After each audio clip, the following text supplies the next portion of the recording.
O eto, Dan Fernandez, sana panindigan mo yung kagustuhan mo at sana ipatawag mo rin itong nagsasabing nag-hire daw sila ng trolls. O ito, Sana balik tanaw tayo sa all. sinabi po ni Marcos Jr.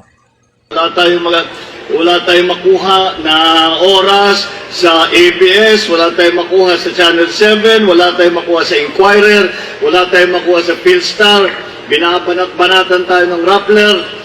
Eh, sabi ko, the only option that we have is social media. Kaya June kami nag-concentrate.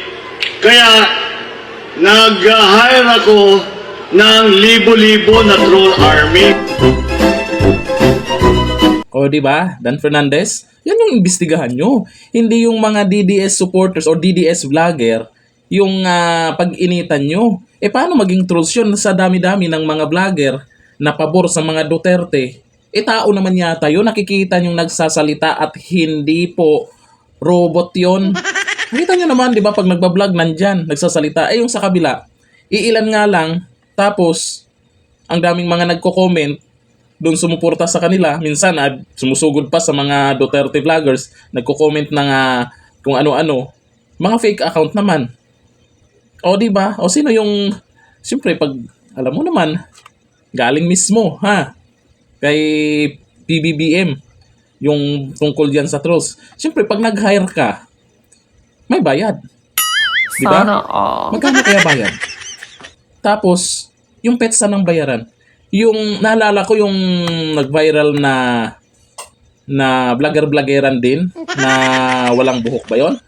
Na lumabas yung audio leak niya na sinasabing 1530.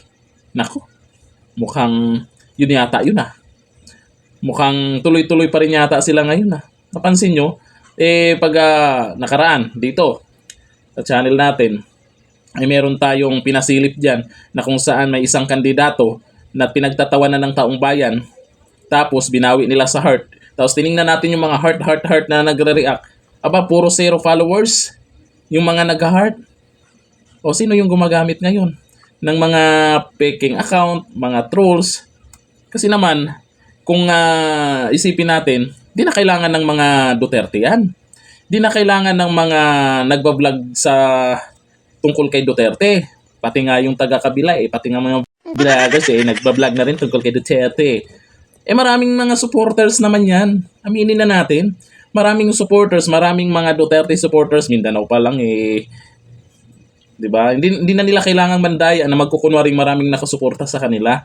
Tapos, yung impeach BP Sara na nagrally, ilan lang naman yun. Tapos sabihin nyo, napakataas ng porsyento na gusto i-impeach si BP Sara. Di ba? Bagay, Dan Fernandez, hindi nyo kaya. Hindi nyo kayang imbestigahan si PBBM. Kung gugustuhin nyo lang talaga, tungkol yan sa trolls, ayan na. Tungkol naman sa bycam, hindi nyo rin kaya imbestigahan. Atapang-atapang ba kayo? Di ba atapang kayo? Tapos, naka-chopper ka pa kuno. Naka-chopper pala to si Dan Fernandez Sana all. Sana all.